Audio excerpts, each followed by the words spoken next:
Good morning students, welcome to my channel. Today we are going to start chapter Children and Women in Sports. In this chapter we have to learn about motor development and factors affecting it, exercise guidelines at different stages of growth, common postural deformities and their corrective measures, and sports participation of women in India. First of all, we are going to learn about motor development. What is the meaning of motor development? Motor development means the physical growth and strengthening of a child's bones, muscles, and ability to move and touch his or her surroundings. A child's motor development falls into two categories: fine motor movement and gross motor movement. Motor movement दो प्रकार के होते हैं, fine motor movement और दूसरे को कहा जाता है gross motor movement. Fine motor movement क्या होता है? Fine motor skills are movements involving smaller muscles groups such as those in the hand and wrist. Hand skills such as writing, holding, cutting, tying shoelaces, etc. यानी जो हाथों की अंगुलियों के द्वारा वर्क हम लोग करते हैं और उसमें जो फिंगर्स के मसल्स वर्क करते हैं, उस मूवमेंट को फाइन मोटर मूवमेंट कहा जाता है. Gross motor movement. Gross motor skills are movement related to large muscles such as legs and arms and trunks. Example: standing, walking, running, sitting upright, eye-hand coordination skills, etc. Gross motor movements में हाथ और पैर के जो muscles होते हैं उससे movement related को ग्रॉस मोटर मूवमेंट कहा जाता है, जैसे standing, walking, running.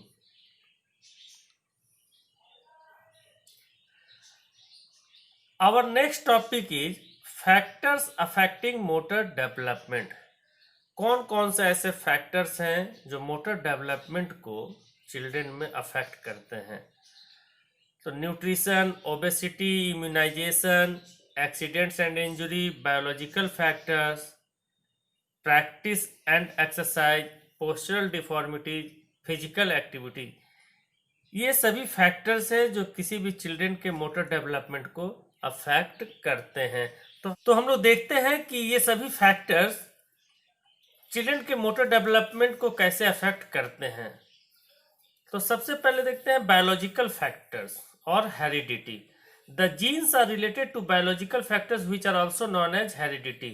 Various motor development depends upon the gene. Nutrition. Nutritious food promote good motor development. Children get stronger and energetic. Practice and exercise. With regular practice and performed exercise is improved motor development. Obesity. Overweight and obese children have less motor development, whereas healthy child has more skill perfection.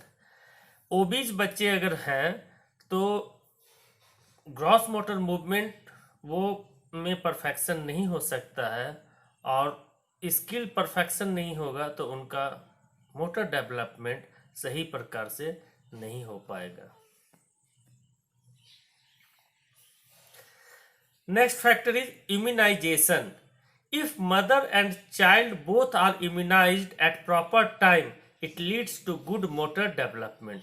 टीकाकरण अगर माँ और शिशु को अगर समय पर ना हो तो उसके कारण भी बच्चों का मोटर डेवलपमेंट अफेक्ट हो सकता है. सपोज कोई कम्युनिकेबल डिजीज वैक्सीनेशन नहीं हुआ है, बच्चों में डेवलप कर जाता है, तो बच्चों के जो है फिजिकल ग्रोथ सही से नहीं हो पाता है और फिजिकल ग्रोथ सही से नहीं हो पाने के कारण फिर बच्चों का मोटर डेवलपमेंट अफेक्टेड होता है. Next one is physical activities. Physical activities improve the efficiency. If it not performed it affected motor movement of child. जैसा कि हम इमेज में भी देख रहे हैं, बच्चे जब फिजिकल एक्टिविटीज परफॉर्म करते हैं तो उनका मोटर मूवमेंट अच्छा होता है। अगर फिजिकल एक्टिविटीज़ परफॉर्म नहीं करते हैं वैसे बच्चों का मोटर डेवलपमेंट अफेक्टेड होता है। Next factor is postural deformities, it will affect motor movement of child. अगर किसी बच्चे में पोस्चरल डिफॉर्मिटीज है तो वो मूवमेंट फिजिकल एक्टिविटीज के अच्छे प्रकार से परफॉर्म नहीं कर पाएगा और इस प्रकार उसका मोटर मूवमेंट अफेक्टेड होगा। Accidents and injuries, if accidents और injuries happen then children have less motor development. अगर किसी भी प्रकार की एक्सीडेंट हो गई है और या फिर इंजुरीज हुई है तो वैसे बच्चों में जो है मोटर डेवलपमेंट धीमी गति से हो सकता है या उनका मोटर डेवलपमेंट अफेक्टेड हो सकता है। Now our next topic is exercise guidelines at different stages of growth and development.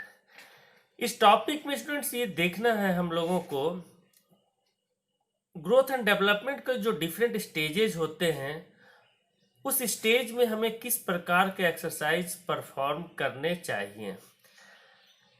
Stages of growth and development में हम लोगों को पता है कि infancy stage, childhood, middle childhood, letter childhood and adolescence, ये 3 स्टेजेज है हम लोगों को पढ़ने हैं और इन 3 स्टेजेज में किस प्रकार के एक्सरसाइज परफॉर्म करने चाहिए वो हम लोग पढ़ेंगे। तो सबसे पहले हम लोग देखते हैं infancy stage. Infancy stage 0 to 12 month के जो बच्चे होते हैं, इन्फेंट होते हैं, इस कैटेगरीज में आते हैं।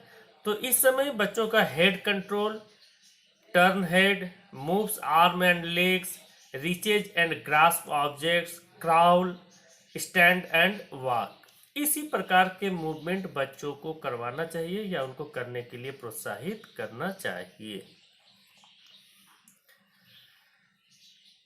Now next one is early childhood, 2 to 5 years, 2 से 5 साल तक के जो बच्चे होते हैं वो इस कैटेगरीज में आते हैं।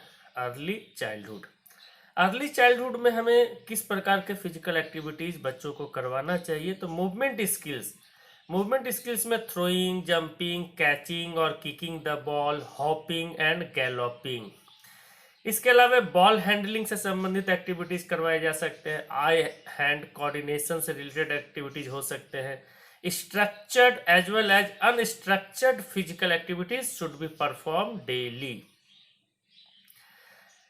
Next stage is middle childhood, 6 to 10 years, 6 से 10 वर्ष के जो बच्चे होते हैं वो इस स्टेज के अंतर्गत आते हैं और इस स्टेज में हम लोगों को physical activity, exercise for gross motor skills से संबंधित करवाने चाहिए।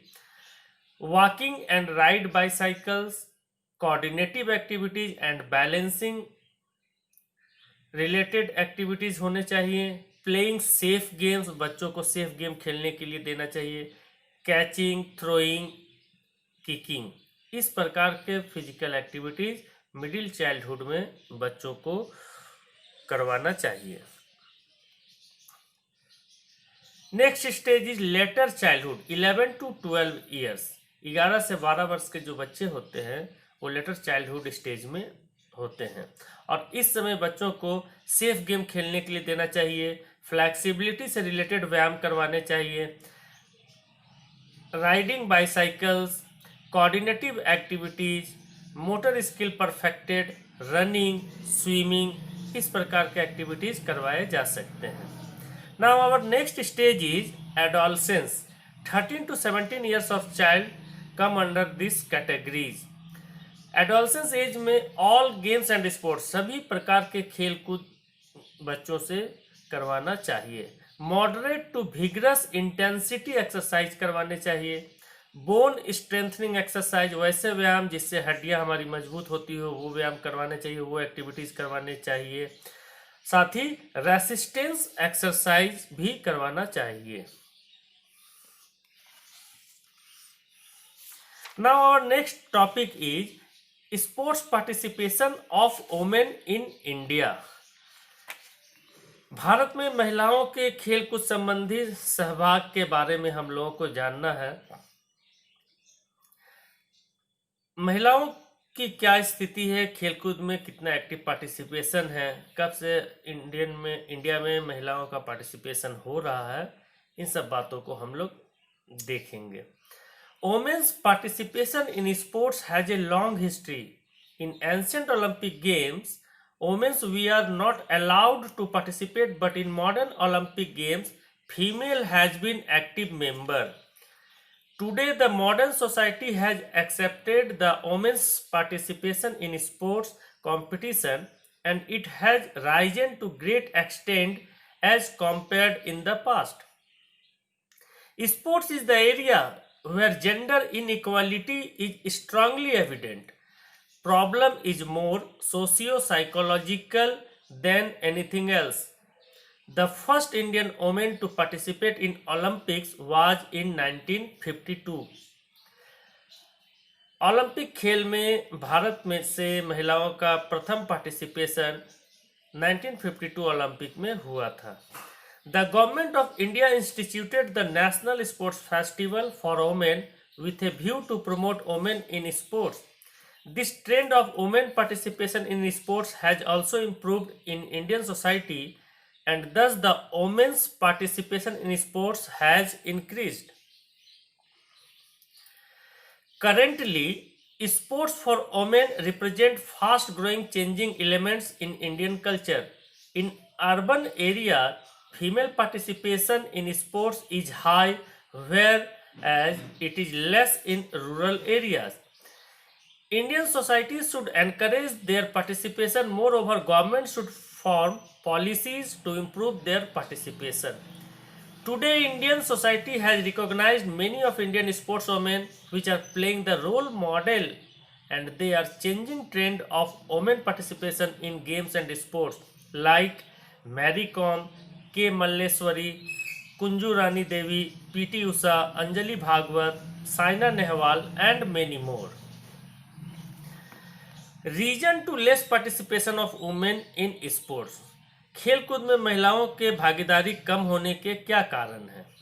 टाइम कॉन्स्टेंट्स, समय अभाव। महिलाओं को देखते हैं कि ज़्यादातर समय उनका घरों में व्यतीत होता है और समय की कमी के कारण महिलाएं खेलकूद में भाग लेने से वंचित हो जाती हैं।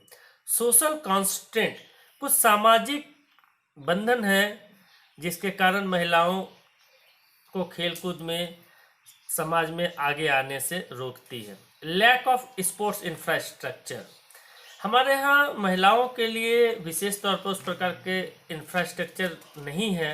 इंफ्रास्ट्रक्चर की कमी होने के कारण भी महिलाओं का खेलकूद में पार्टिसिपेशन कम होता है। एब्सेंस ऑफ वुमेन कोच, महिला प्रशिक्षक न होना भी महिलाओं के खेलकूद में भागीदारी कम होने के एक कारण है। नेक्स्ट, पर्सनल सेफ्टी, महिलाओं की सुरक्षा, यह भी एक बहुत बड़ा कारण है जो महिलाओं को खेल कूद में आने से रोकती है।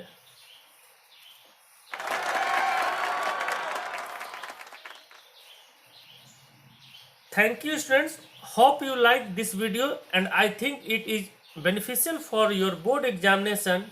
Meet you in next video for remaining topics. Till then, goodbye.